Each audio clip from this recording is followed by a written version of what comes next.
Hello guys, this is me aainali और इस channel पे मैं वीडियोस बनाता हूँ सेल्फ इम्प्रूवमेंट और रिलेशनशिप एडवाइस के बारे में।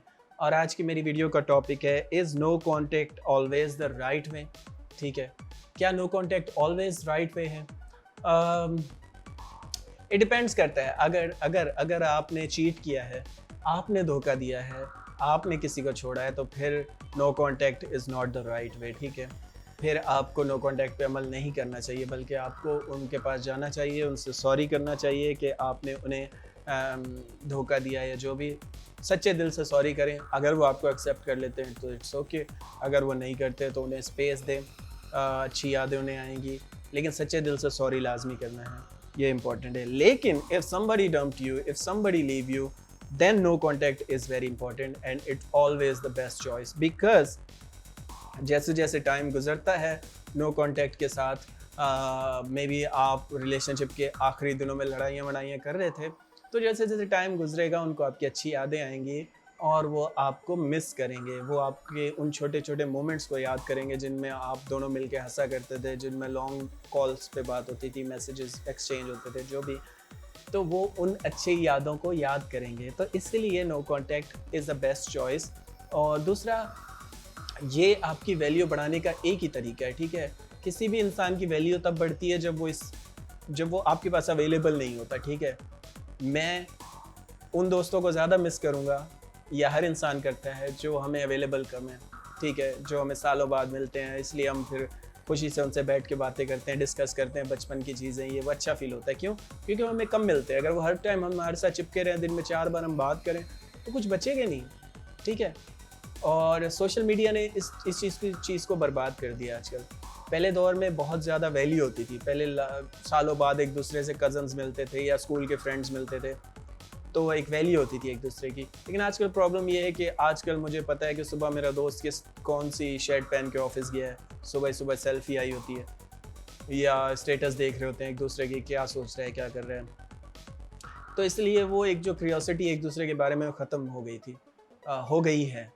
तो इसको अगर आपने दोबारा बढ़ाना है तो कम सोशल मीडिया यूज़ करें। नो कॉन्टैक्ट रूल में ना शो करें कि आप कहाँ पर हैं, को कम करें। एटलीस्ट अगर कंट्रोल, कुछ लोग होते हैं उनको पोस्ट करने की बहुत ज़्यादा आदत होती है, मैं भी था उनमें से। मैं दिन में 10 पोस्ट करता था और सैड शायरी और ये वो, पर ना शो करें सैडनेस, कभी भी सैडनेस शो ना करें। पोस्ट भी करनी है तो अच्छी चीज़ें पोस्ट करें कि आप बाहर घूमने गए, एंजॉय किया दोस्तों के साथ, ये वो। अगर वो देखती है आपकी एक्स गर्लफ्रेंड, तो इसलिए no contact is really important कि जब आप स्पेस देते हैं उनको, तो वो आपको मिस करते हैं। क्योंकि आजकल के दौर में कोई किसी को स्पेस ही नहीं देता। मुझे पूरी फैमिली, पूरे ख़ानदान, पूरे दोस्तों का पता है कि वो कहाँ हैं, क्या कर रहे हैं, कौन सी जॉब कर रहे हैं। क्यों? मैं स्टेटस देख लेता हूँ दिन में एक बार सबके, मुझे पता चल जाता है उनके दिमाग में क्या चल रहा है, वो सैड हैं, खुश हैं, जो हैं। तो क्यूरियोसिटी ख़त्म हो गई है इस दुनिया में, और curiosity kills the cat. Womens always like curiosity, womens are like cat.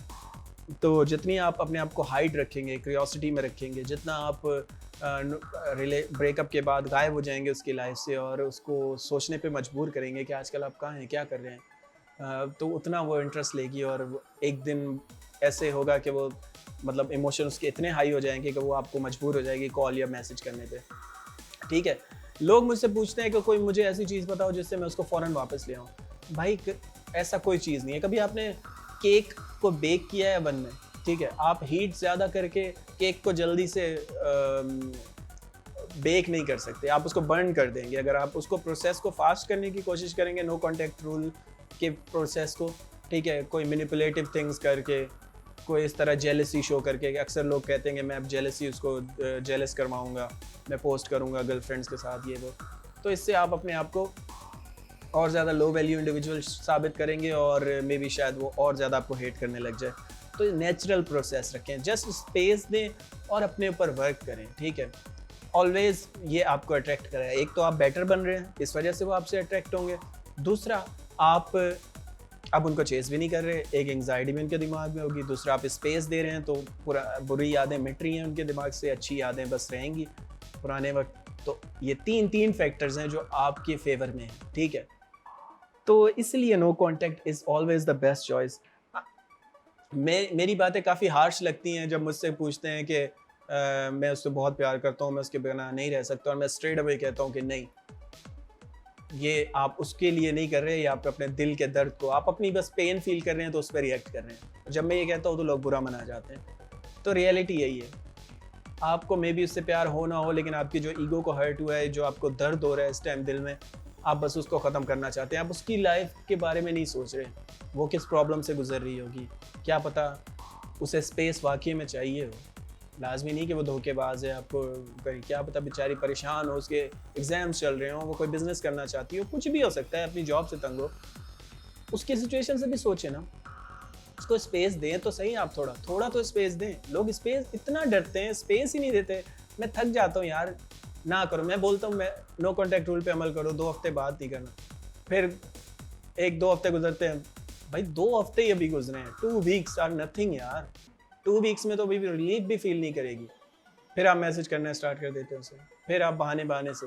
और गाइस की आदत होती है बहाने से करते हैं, मतलब दोनों ही जेंडर बहाने से ही करते हैं, लेकिन गाइस ऐसे समझते हैं कि जैसे कुछ हुआ ही नहीं, एकदम अचानक से उसे मैसेज करेंगे, वो क्या कर रही हो, ये वो, जैसे वो बिल्कुल नॉर्मल आगे से रिएक्ट करेगी, लविंग नहीं करेगी वो यार। वुमेन्स आर इमोशनल क्रीचर, उनके जब इमोशंस हाई हैं तो वो आपको नहीं लाइक करेंगी, ना लॉजिकली आप उन्हें कन्विंस कर सकते हैं।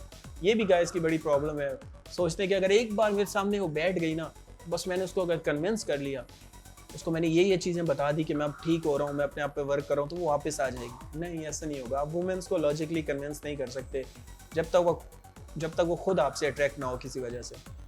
सो इसीलिए यार इस चीज़ को समझें, उसको टाइम दें, make your self the best person, find your purpose. अपनी लाइफ में अगर जिस दिन आप पर्पस ढूंढ लेंगे और आप उस पर वर्क करना स्टार्ट कर देंगे और पूरा अपना दर्द, पैशन सारा उसमें डाल देंगे, तो आपको फ़र्क नहीं पड़ेगा कि कोई आ रहा है या जा रहा है, ठीक है।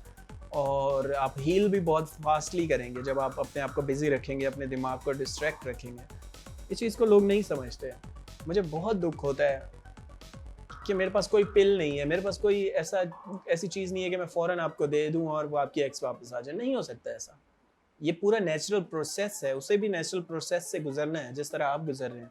शुरू में आपको दर्द ज़्यादा होगा, आहिस्ता आहिस्ता कम होगा, और जिस दिन पूरा कम हो जाएगा उस दिन वो वापस आ जाएगी। इसी तरह शुरू में उसको दर्द कम होगा, रिलीफ होगी, इंजॉय कर रही होगी, लेकिन जैसे जैसे टाइम गुजरेगा एक वक्त आएगा वो आपको और ज़्यादा मिस करेगी, और ज़्यादा मिस करेगी, और कुछ सोचेगी कहाँ है, कहाँ है, कहाँ है, कहाँ है। जब आप अपने ऊपर फोकस करते हैं तो वुमेन ऑलवेज लव दैट। उनको लगता है यार ये पैशनेट है, ये अपने ड्रीम्स को चेस करे, क्योंकि mostly guys are lazy. Netflix देखते हैं पूरा दिन, जान करके मैसेजेस कॉल्स करते हैं, उसे तंग करते हैं, स्पेस देते ही नहीं है उसे। तो जब आप स्पेस देंगे, अपने जॉब पे बिजी रहेंगे, कम बात करेंगे, तो एक क्यूरियोसिटी हमेशा उसके दिमाग में रहेगी कि आज क्या कर रहा है, कहाँ है, कैसा है। चाहे आप रिलेशनशिप में या ब्रेकअप के बाद है, जो दोनों सिचुएशन में थोड़ा स्पेस दिया करें, चिपक मत बन जाया करें। हफ्ते में 1 दिन बात करें, बस बहुत है। अपनी लाइफ में कुछ और भी पर्पस होने चाहिए आपके, लेकिन आप 4-4 घंटे 5-5 घंटे कॉल्स पे बातें, ये वो, बच्चों के नाम आप रख लेते हैं, पता नहीं क्या क्या कर लेते हैं। तो तभी तो फिर कुछ बचते ही नहीं है पीछे कि क्या क्यूरियोसिटी रहेगी शादी के बाद की, कि हम क्या, सब कुछ तो आप पहले ही जान लेते हैं एक दूसरे के बारे में। तो इसलिए curiosity kills the cat. Curiosity is very important. अपने आप पे वर्क करें, उसे स्पेस दें। इसमें कोई मैनिपुलेटिव थिंग नहीं है, ये कोई ऐसी कोई टिप नहीं है, या कोई ऐसी ट्रिक नहीं है कि आप उसे ट्रिक कर रहे हैं स्पेस दे के और मैं बिजी मैन हूँ। नहीं, इट्स अ नेचुरल रिएक्शन। आप थोड़ा अपने आप को अल्फा मेल की तरह रिएक्ट करें। आपकी लाइफ का पर्पस हो, आप अपनी फैमिली में जाके बैठें, उनकी सुने, अपने फ्रेंड्स में जाके बैठें। आपकी सब कुछ, आपकी गर्लफ्रेंड नहीं होनी चाहिए, आपके बिजनेस प्लान होने चाहिए, बहुत सी चीज़ें फैक्टर्स हैं। और अच्छी बात यह कि जब आप अपने ऊपर वर्क करेंगे तो वो तो वापस आने के उनके चांसेस हैं, और अगर वो ना भी आए तो एटलीस्ट आप वही एनर्जी दूसरे रिलेशन पे पुट कर सकते हैं, न्यू पे, क्योंकि अब आपको पता है आपको क्या करना है। आपको चिपकना नहीं है, आपको अच्छा बनना है, आपको वर्क करना है, अपने ड्रीम्स को चेस करना है, चाहे आपकी कोई लाइफ में हो ना हो। तो इसलिए breakup is a blessing. Breakup is a bless, मैं कहूँगा कि ये आपको हमेशा अच्छा बनाती है, ये आपको हमेशा ग्रो करवाती है, और this is the best part about breakup. So आज के लिए बस इतना ही। नो कॉन्टैक्ट रूल पे अमल करें, और no contact is always the best choice after breakup, ठीक है। आप कन्विंस नहीं कर सकते स्पेशली वुमेन्स को, ठीक है। स्पेस दें और वर्क करें अपने आप के ऊपर। और कोई मैसेज हो इंस्टाग्राम पे मुझसे पूछ सकते हैं। I would love to help you, and take care a lot, have a good day.